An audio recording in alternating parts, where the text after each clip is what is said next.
Welcome to the 2 + 2 = 5 podcast, where the rules are optional, the math rarely adds up, and the questions matter more than the answers. I am joined today with my co-host, Lauren, and a very special guest in Alan Raftery, who has joined us on today's podcast. For some of our older listeners, we are a man down today, but nevertheless, we have a guest that will hopefully fill that slot very nicely. Welcome to you both. Good to see you. Good to Hi, see Luke. you. Good to see you. Good to see you. Yeah. Well, hopefully this podcast will be slightly better than the weather. I'm not too sure about the weather where you are, Alan, but it's absolutely terrible here. I'm in Dublin, Ireland, so I take a guess what it's like in Ireland. It's not great. Baltic. No sunshine. It's not raining. No sunshine.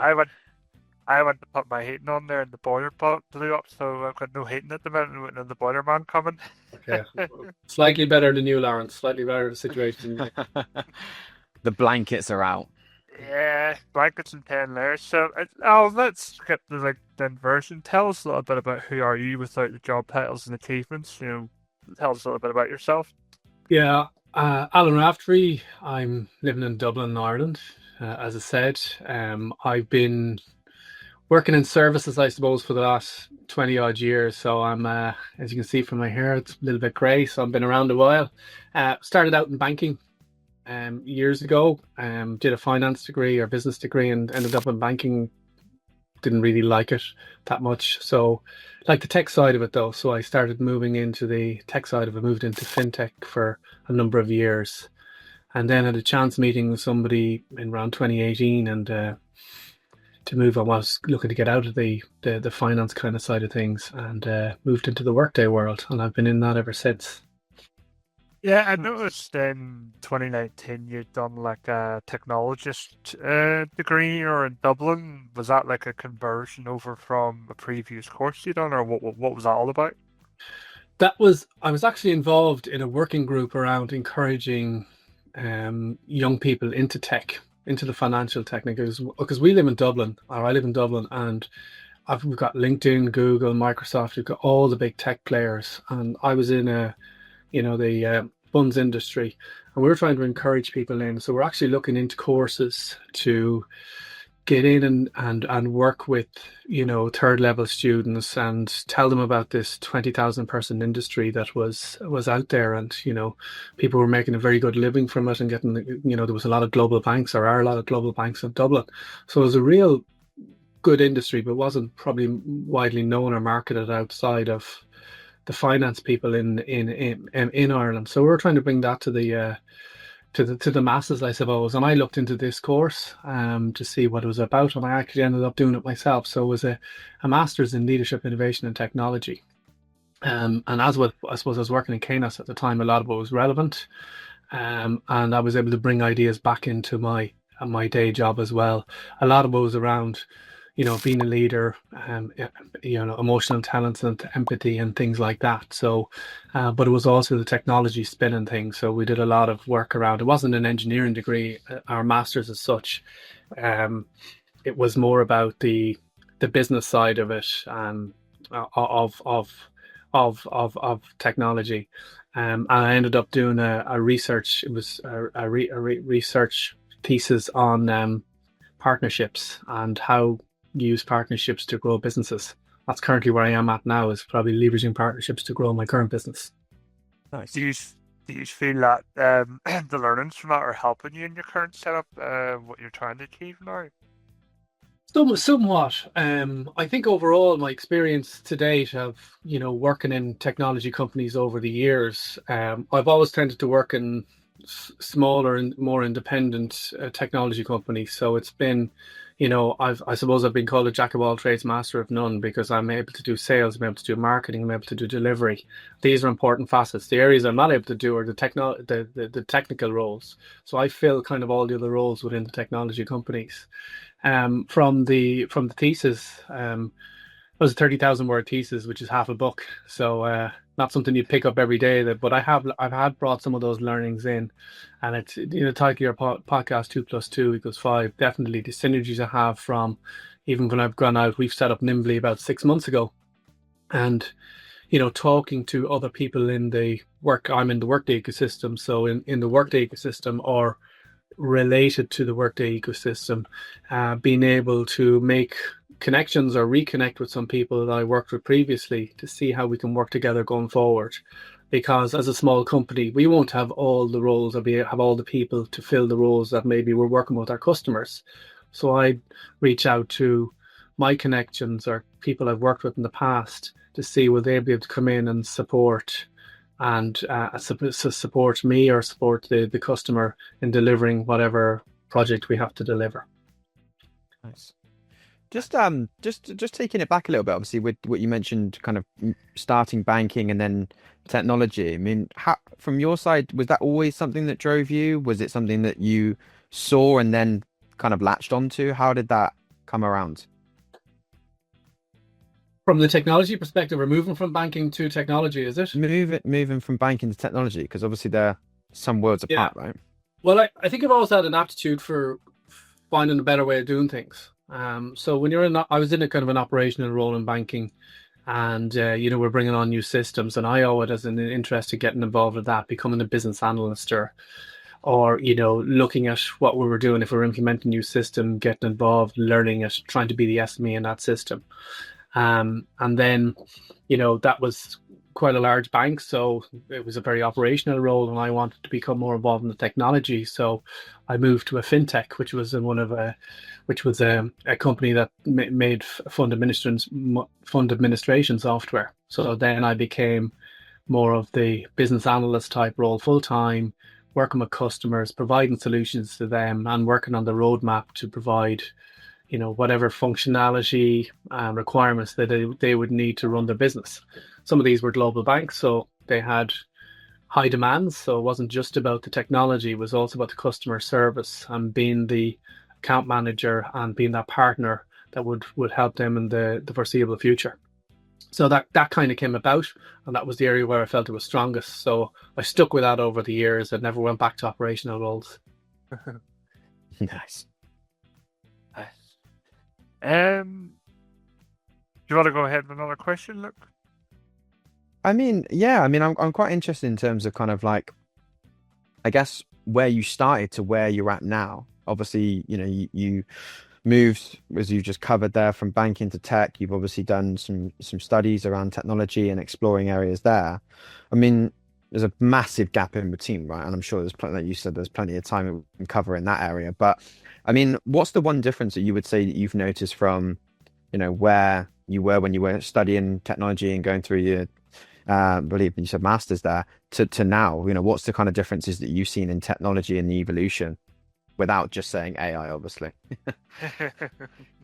Well, from studying it, I'm afraid it is AI really, because when I was looking at it, a lot of people were.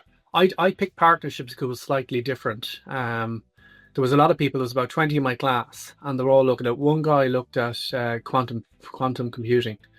A lot of people were looking. Some people looked at blockchain, but nobody looked at AI. And this is COVID time, so this is probably we were doing our thesis, I think, in 2020, 2021. So it's not too long ago, and no one did anything in AI. So the difference is, and even our research was all manual. It was all done. There was no AI tools. There was some recording tools and stuff like that, but there was nothing to the extent of what students are able to leverage these days. And I'm sure the course would have had to evolve from how it's taught to what it's taught to me 4 years ago, let's say 4 years ago, versus where it is now, because it has to be AI driven, because we can't get away from that. So I would think the big change is AI, I'm afraid, because even as a student delivering whatever assignments and research that you have to do, because it was a full year of research that we had to do. It wasn't just a summer project. It was actually a fully fledged research thesis.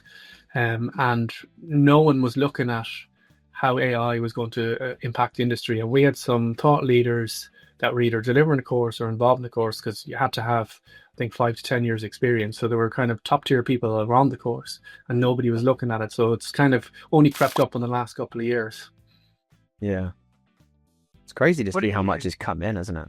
It's Uh, kind of just came in out of nowhere, didn't it? Really? I mean, I'd reckon 90% of the theses that are starting, whenever it is, I'd say they're going to be on AI, if not all of them now, because that's the big driver of how our business is going to work. And I certainly, if I was doing it, I would be looking at it. And I was actually thinking about it, not in preparation for this, but I was thinking about it like if I had actually thought of AI, how far on would I be compared to my peers in researching AI? Because you are going in, like, put it this way, the likes of Harvard Business Review wouldn't be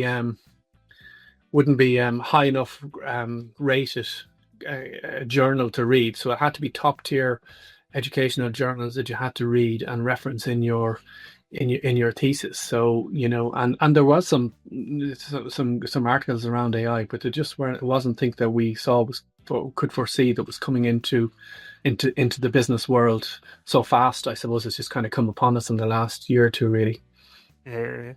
What do you think is one of the mistakes that leaders keep making when it comes to what we do in our day-to-day jobs within sort of software development or if I could talk, software delivery or SaaS deliveries that we're doing? What do you think is one of the most common mistakes that are made?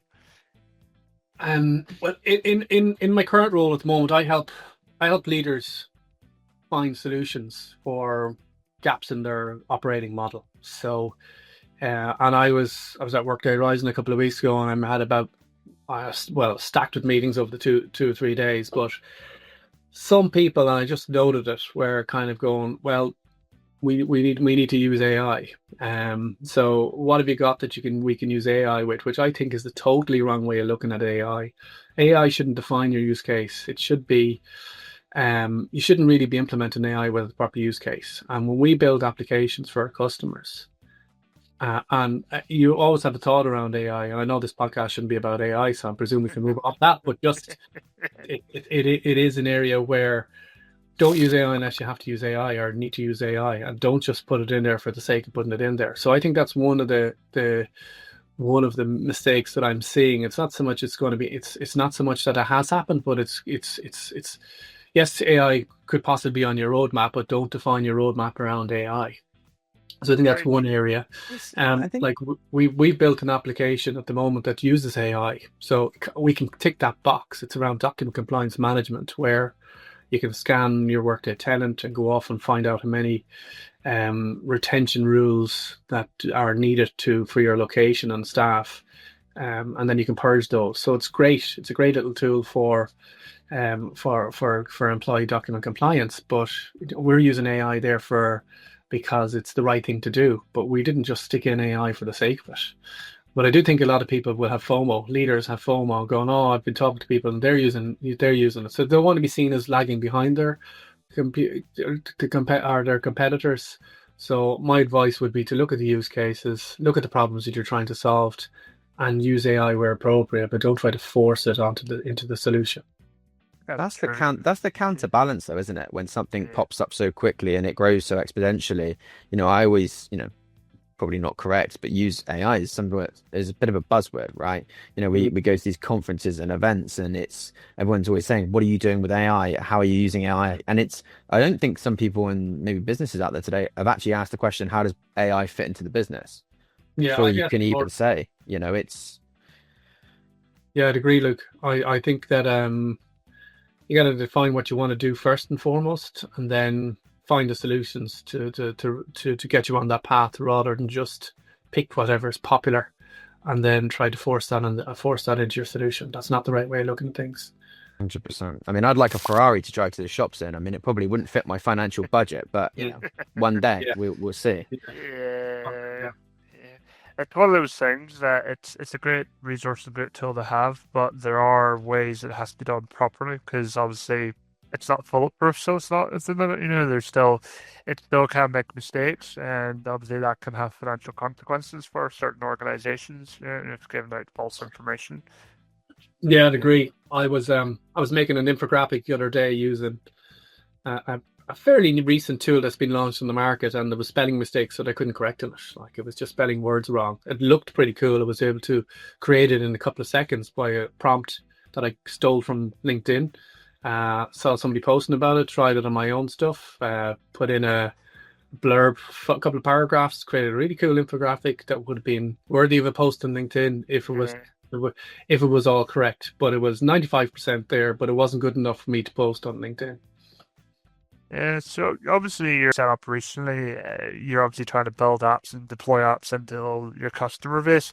What's one of the hardest parts of getting customers to follow your vision in terms of what you think might be a good idea? They might be a little bit reluctant to say. How would you convince them to say, this is actually what we think is most suitable for you? Question.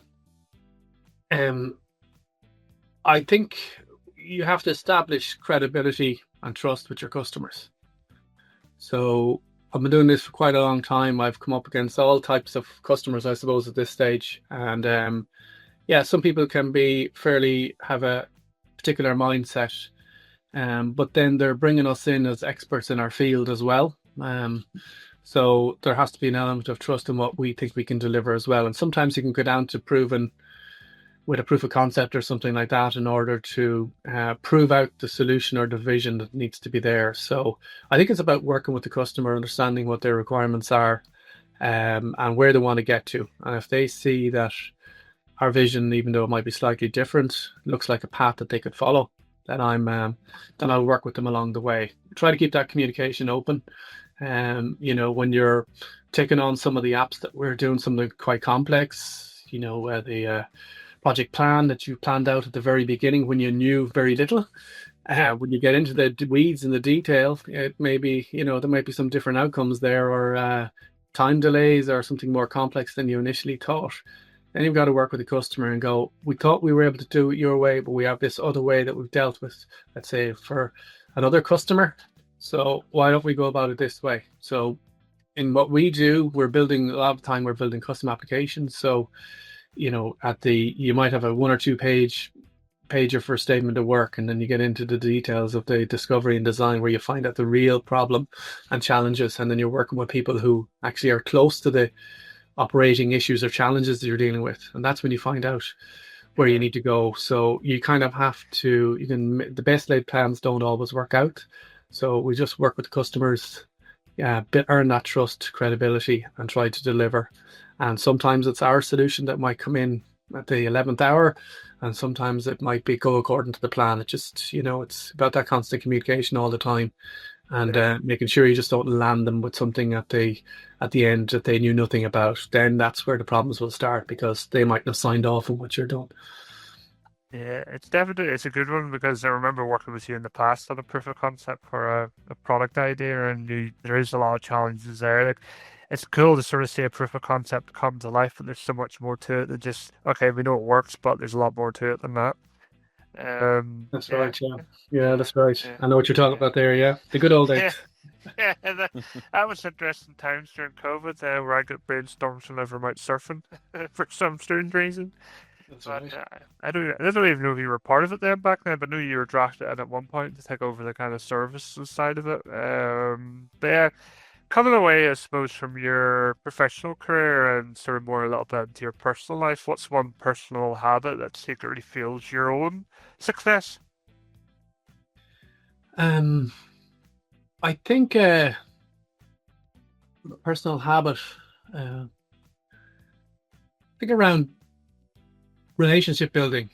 I think I'm Irish, and we're generally a social bunch. So when I go to the likes of Rising a couple of weeks ago, being able to do that networking and go up to people and just have a chat with them, being at the coffee dock or coming out of a talk or something like that, and just being able to socialize, network. I think I've always had that aptitude. So it's fairly handy when you're in sales trying to start up a new business, where you're able to approach people and give them the elevator pitch about whatever you're trying to sell them. And being able to take no for an answer as well, because you don't want to be forcing what your brilliant idea is, or what you're trying to sit down their neck. So you got to talk to the people, understand what they're about and what they're looking for, and then if there's an opportunity to maybe help them in the future, make that connection and reach out to them, as whenever you said you were going to reach out to them. So I think I've been that's something I've done personally, and I think I brought that into my professional career as well. It's always been useful to be able to talk and be able to relate to people and maybe find out what's bothering them or what challenges they have and be able to, if I can't provide the solution, I might know somebody who can. And that always helps, and play the longer game rather than the short game. Yeah. 100%. So, Is that something in terms of like not necessarily tying it to professional, but again, like with yourself outside of work, have you got any hobbies, interests? What do you do in your spare time when you're not building relationships? I used to play a lot of sport, and now my daughters play a lot of sport, so I'm the coach of their teams. It's Gaelic football. I don't know. You probably don't have a big Irish audience, but there's a Gaelic football. It's a kind of a cross between rugby and soccer, we'll call it, and then there's hurling, which is cross between probably rugby again and hockey. It's like lacrosse in the US. So Yeah. it's called camogie for the girls. So I manage our team. So we've actually just finished our season. And that would have had me up at the local pitch probably 3 to 4 times a week between training and matches. So, when I finish work here at 6:30, and even whatever time it is, I'll be up the pitch at 7:30. I totally forget about my day job. I've done for a number of years. It's a great release to be able to just go up there, fresh air, meet people from all walks of life, and you're dealing with a bunch of, they used to be they're 15 now, 14, 15 now, but I started coaching them when they're probably 7 and 8. So you're dealing with kids that are doing cartwheels. They're more into TikToks now these days than cartwheels, but yeah, it's a it's a great release. There's 50, 60 people up there. It's in our age group with 10, 12 coaches. We're all, coming from our day jobs. We're all up there just to help the girls play football, enjoy themselves for the hour up there at the pitch. And I find I'm heavily involved in that. I really enjoy it. So it's carrying on, and it obviously helps with the relationship with my daughters because we've the same interests, and they're a great bunch of girls, and they're learning loads from it. Like when you think about kids in sport, they're learning about resilience, they're learning about the payoff of hard work, they're learning about teamwork. They're operating at the elite level. They were unbeaten in Dublin this year. They won everything. They had 3 cups at the end of the year. So these girls are, operating at a very high level, and they're very young. So I'm delighted to see them progress, and I'm excited to see where it goes. I'll be around for like a couple of years coaching them, and then they go into adults. After minor, which is under 18, they become adults. Then somebody else takes them. We take them as parents up to under 18, and then they decide what they want to do after that. But yeah, so that kind of keeps me busy, Luke. That's kind of the main activity outside of work. It sounds like coaching 24/7. If you're not coaching in your profession, you're coaching outside of it. So it sounds like at this point you are a thoroughbred coach at this point. Yeah, I do have, and like I do a lot of. I was project manager as well, so I was organising tournaments during the summer there and stuff like that, and I have my little spreadsheets out with my task list and assigning. So I wasn't doing everything myself, but I was definitely had a task list and assigning out everything. So yes, I do bring my professional life into my sports life or my coaching as well. And again, it's about communication. We talk to the girls, so it's like work. You're kind of talking to, making sure that they know. You wouldn't tell them everything. They're still kids, but you talk to the parents and stuff like that. So try to do the best. Yeah, there would be an element, and most of the people that I work with, there's some other project managers there or salespeople, and so we all kind of club in together. There's no right way of doing it, but we do our best, I suppose. And yeah, I do probably bring some of my professional stuff into the sporting world because that's what I've always done, I suppose. you talked a lot about sort of young people involved there with the coaching, but you mentioned earlier on about young people involved with the technologist degree. If we had younger listeners listening to this, what sort of one piece of advice would you give to our younger audience, who may be trying to find themselves in their career within technology? What would it be? Learn as much as you can and find a mentor. I think as a young person, and there's some exceptional young people out there, we would have worked with them over the years, from right back when I was in finance, and it would have been, starting out. As I think about myself, I didn't have a mentor. I didn't really look for one. but we I think that would be one thing. Starting out in tech, learn as much as you can. There's not just one way of doing things. So I think I think that would be look around, find the right people for you as well, or the right company for you. Culture is important. Working with older people or more experienced people as well, and learning from them. And as I said, finding that mentor is I think that helps. It's not the end and end all if you can't find a mentor. But even when I go back to my leadership course, that was one of the things, Lauren, they were saying is try to find a mentor, try to find somebody who you can rely on that has done this before. Even now, as we set up a business, even with all my other experience, there's things you just don't know. And I'll never know everything. My partner Alex won't know everything. So even though we've got lots of experience between us, we still have to go out and find. It might be something about a legal issue or accounting or something like that. You just don't know everything. So you've got to find the right people to help you on your journey. And don't be afraid to ask as well. It's probably another good piece of advice I've just thought of there is don't be afraid to ask for help. You're starting out in your career. There will be people that are there to help you, be it if you're coming out of university and stuff like that. Avail of those services and avail of the people in the early career section of your company, and then see where it goes from there. Just on that mentor situation, sorry, I just really keen to ask a question because I've thought about this before, and it's something that I think I've had conversations. I've got a younger brother who's in university at the moment, and he's 21, and I think mentor is another one. It's a bit like I say a little bit like the AI, right? It's that kind of buzzword, and it's I think a lot of people like the idea of a mentor or someone to guide you through or to get experience, but it's really difficult to find. I think with social media, we've got a lot of some good mentors, maybe some bad mentors out there. But what would you advise people to look for when they're looking for a mentor? How would you describe that? What should people keep an eye out for? Even who should people reach out for? Can you share anything on that? So somebody that you aspire to be like, I think in the relevant or close to the relevant industry you want to go into. If you want to be an entrepreneur, look at entrepreneurs. If you want to be, a CTO or a CFO or something like that, I'd look for that. Somebody who's kind of made it in the business area, and somebody who's, has leadership skills as well. They can't just be somebody who's, they have to be the right fit for you. You might have a different type of personality than they do, and they're, you're you want to be an authoritative leader, and they're an empathetic leader and things like that. So there has to be some sort of alignment there. But I still think even if you pick the wrong mentor earlier on, you still learn because this person's got the business experience or this experience that you aspire to have. So I'd still think you'd learn, but you can change mentors as well. It's very hard for people to pick up on having one mentor throughout their career. It's a really good.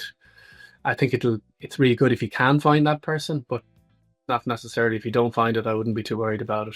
I just look for the right people. Reach out. LinkedIn is a great resource that's out there now where people will meet you for that coffee, or probably more likely a virtual meeting these days. But if you could meet, it'd be good to have somebody in your own city or town, because you can meet them face to face and you can start building that personal relationship with them, and set out what you want from the relationship, and hopefully they're willing to help you along the way. A lot of people look to give back, but some people don't. So the first person you approach may say no, but I continue on till you find somebody who you think will be a good alignment for your career development. Yeah, 100%. If you don't ask the question, you won't get the answer, right? And I think sometimes that's the balance of social media, isn't it? Yeah, and I think some people are afraid to reach out and say, and people may not say no. They might just ignore you if you reach out and send that LinkedIn message. At least you've sent it, and you're starting your process of looking for somebody to help you along the career. I think it's always good. It's good advice to and something I'd recommend that somebody if there are younger listeners out there, please do reach out and see if there's, and if I can help in any way, I'm delighted, because everybody makes mistakes along the way. There's learnings along the way. And if you can avoid making mistakes that somebody else made through some advice, well, it's time well spent. Absolutely, absolutely. We're going to move on to the part of the podcast that is math or myth. We're going to put out a few kind of general questions. It's kind of like Chat GPT for dating advice type of thing, you could say. Whether that's a good reference or not, I don't know. Yeah, obviously, math means it obviously makes sense, and myth means it's a load of baloney, essentially. So, just a warm-up one. Leadership is natural and not taught. Math. Okay. And you can have the speed and the quality. You can't have speed and quality together.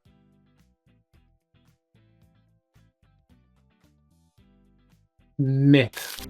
Yeah, I think you can. I think it's a good question, because, yeah, we know from what we've done in the past.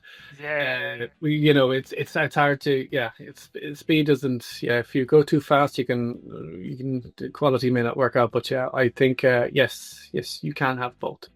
Yeah. I suppose it depends if you're a 100-meter sprinter, doesn't it? Yeah. Yeah. Well, you could be a slow 100-meter sprinter as well as a fast one. So yeah. Could be. In the future, EQ will matter more than IQ. Obviously, emotional intelligence versus intelligence, intellectual intelligence, if I could speak.